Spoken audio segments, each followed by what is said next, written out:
항노화계의 만병통치약으로 불리는 아크리프에 대해서 오늘 말씀드리려고 해요. 저희가 이전에도 스티바 A의 단종편에서도 말씀드린 적이 있는 크림이에요. 근데 따갑고 붉어지는 그런 자극 증상 때문에 쓰기 어렵다고 하시는 분들이 꽤 많더라고요. 그래서 맞아요. 사실은 굉장히 쓰면 좋은 크림인데 잘 쓰게 해드릴 방법이 없을까? 제가 막 고민을 하면서 슬기쌤이랑 얘기를 했거든요. 근데 슬기쌤이 자극 증상 없이 안전하고 편안하게 쓸 수 있는 방법이 있다고 하더라고요. 그래서 그 꿀팁에 대해서 오늘 알려드리려고 합니다. 피부과의 진료실에 직접 찾아오셔서 처방 받으시는 환자분들한테 해드리는 사용법 교육 방법이거든요. 제가 밖에다 말씀드린 적은 한 번도 없는 방법인데 오늘 스나영 구독자님들을 위해서 제가 쫙 정리해드릴 테니까 영상 끝까지 확인해주세요.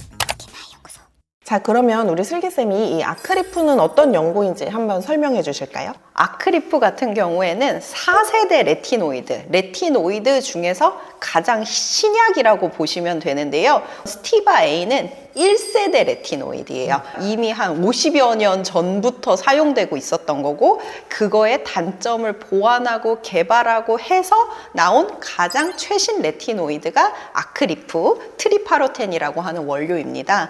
이 원료 같은 경우에는 피부 속에서 딱 필요한 리셉터, 그러니까 딱 필요한 부분에 결합을 해서 피부 각질도 빨리빨리 탈락하고 새 피부가 올라오도록 세포의 분화 과정도 촉진을 해주고요. 피부의 수분도도 증가시키고 진피층의 콜라겐 전구체 물질도 증가시켜서 콜라겐 만들어내는 과정도 활성화시키면서 탄력에 중요한 엘라스틴 있잖아요. 엘라스틴 분해도 억제하는 효과까지 있어요. 그럼 진짜 좋은 것만 다 모아놓은 거예요. 그러니까요. 쓰면 너무너무 좋은 연고인데 따갑고 각질 일어나고 붉어지고 이런 자극 때문에 못 쓰신다는 분들이 계셔가지고 요거를 잘 우리가 어떻게 풀어서 사용해 볼 수 있는지 오늘 그 방법을 알려드릴게요. 왜냐면 오셔서 이제 그렇게 사용 방법 쓰고 나서 30분 이후에 이제 워시오프, 폼클렌징 세안을 하고 보습제를 바르고 주무세요 이렇게 해도 그 30분 동안만 썼는데도 자극 증상이 느껴지신다고 찾아오시는 분들도 계시거든요. 그러면 그걸 더 짧게 쓰세요 이렇게 하기에는 환자분들은 이제 효과를 보고 싶은데 먼저 그렇죠. 효과가 없을 것 같은 느낌이고 다 한 다음에 바르고 그냥 자고 싶은 상태로 준비가 됐는데 너무 번거롭죠. 또 일어나가지고 시간 맞춰서 이걸 씻어내고 다른 걸 하는 거는 사실 싫잖아요. 귀찮으면 안 되거든요. 귀찮고 자극 증상까지 있으면 연고 사용을 꺼리게 되는 거죠. 그러면 슬기쌤이 말씀해 주시는 거는 어떤 꿀팁이에요? 그 아크리프 회사에서는 얼굴에는 바를 때 한 펌프, 몸쪽 여드름이나 몸쪽 치료, 색소 침착 이런 거에 바를 때는 2펌프를 짜라고 이렇게 교육을 하거든요. 근데 펌프 저는 약간 펌프 짜라고 했을 때 이렇게 대충? 내가 누르는 게 한 펌프. 이렇게 그러니까 어느 만큼이 한 펌프인지 잘 모르겠어요. 그러니까 이것도 이렇게 교육을 시켜드렸더니 어떤 환자분은 끝까지 짜야지 한 펌프, 맞아. 어떤 환자분은 찌끔 까딱 했는데 이게 한 펌프. 일단은 제일 먼저 얼굴은 깨끗하게 세안을 해주시고 원래 쓰던 스킨케어 제품, 내가 자극 없이 무난하게 쓰고 있었던 토너, 로션, 수분크림, 원래 쓰던 제품 순서대로 발라주시고 아크리프를 손바닥에 짜주시는데 완두콩 한 알 정도 크기예요. 내 새끼 손톱의 반 정도 사이즈. 진짜 적게구나. 이 연고 용량의 한 9배 정도 9배에서 10배 정도 되는 용량의 로션이나 수분크림을 손바닥에 덜어주세요. 그러니까 아크리프 1, 수분크림이나 로션이 9 1대9의 비율로 손바닥에서 잘 섞어줄 거예요. 그러면 연고의 농도가 로션이나 수분크림에 의해서 많이 희석된 상태가 되거든요.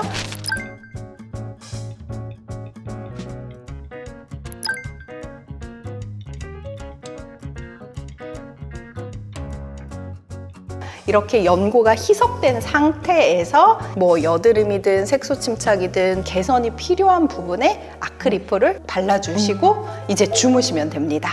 이건 안 씻어내고 안 씻어내도 돼요. 이제 다음날 아침에 일어나서 그래도 이제 외출하시기 전에 클렌징 폼으로 세안을 하시고 선크림을 바르고 외출을 하시는 게 이제 사용 방법이고요. 1대9로 희석을 해서 한 일주일 정도를 발랐더니 전혀 자극이 없고 너무 편안하다. 나이트 크림, 아이 크림 바르듯이 피부가 너무 편안하다. 그러시면 서서히 희석 비율을 늘려가시면 되세요. 그러니까 아크리프의 비중을 점점 조금 늘려가는 거죠. 이제 아크리프와 로션이 5대5 동량이 되었을 때 정도까지 희석을 해서 썼는데도 피부에 자극이 없다. 그러면 그때는 아크리프 원액 그대로를 쓰셔도 됩니다. 제가 이런 팁을 들은 환자라고 생각했을 때 생기는 의문이 몇 개 있어요. 먼저 희석해도 효과는 동일할까요? 아크리프는 만약에 자극이 발생하면 자극 증상이 완화가 될 때까지 연고 사용을 중단을 해야 되거든요. 그러다 보면 쓰다 안 쓰다 쓰다 안 쓰다 이렇게 되면서 오히려 연고의 효과를 꾸준히 못 볼 수가 있어요. 그래서 빨리 뾰루지를 가라앉히려고 아크리프를 쓰는 게 아니고 안티에이징 목적, 주름 전반적으로 개선, 좋아지려고. 피부 탄력, 피부 결, 톤 개선 목적이잖아요. 그래서 이럴 때는 꾸준히 쓰는 게 더 중요하다. 그리고 또 하나는 환자분들 중에 그런 분들 계세요. 얘는 원래 어느 정도 자극이 있는 연고라고 했으니 이 정도 자극쯤이야. 그러니까 뭐 원래 이런가 보다. 이 정도 자극을 내가 계속 주면 언젠가 내 피부가 적응하겠지. 이걸 이겨내는 날이 올 거야. 근데 사실은 이게 자극이 느껴진다는 거는 표피, 피부 장벽 세포들이 너무 빠르게 탈락이 되면서 장벽의 재생 속도가 세포들이 떨어지는 속도를 따라오지 못하면서 자극 증상이 심해지시는 거거든요. 그래서 자극이 있는데 연고를 계속 사용하시면 세포들이 더 빨리 계속 죽어나가게 됩니다. 그래서 피부 장벽이 오히려 튼튼해지려고 바르는 연고인데 오히려 너무 과하게 사용하시면 장벽이 약화될 수 있다. 그렇기 때문에 자극이 있으실 때는 자극이 회복될 때까지는 보습만 유지해 주시고 연고 사용은 중단해 주시는 게 좋겠습니다. 처음에 사용했는데 그냥 원액 그대로 사용하셨는데 자극 증상이 전혀 없으신 분들은 이렇게 굳이 쓰실 필요는 그러면 없고 타고난 피부죠. 자극 증상, 화끈거리고 따끈거리는 증상 플러스 또 다른 증상으로는 얼굴이 붉어지고 열감이 올라오면서 이렇게 우들두들 올라오는 분들도 계시거든요. 그런 증상이 있으시다면 절대 참고서는 꾸준히 쓰는 걸 바르시지 마시고 안티에이징은 꾸준한 게 답이니까 꾸준하게 쓸 수 있는 이런 희석법을 쓰셔서 꼭 잘 사용하셨으면 좋겠어요. 오늘의 말씀이 도움이 되셨기를 바라고 저희는 또 도움이 되는 콘텐츠를 연구하러 가볼게요. 스킨나이 연구소 다음에도 만나요. 안녕.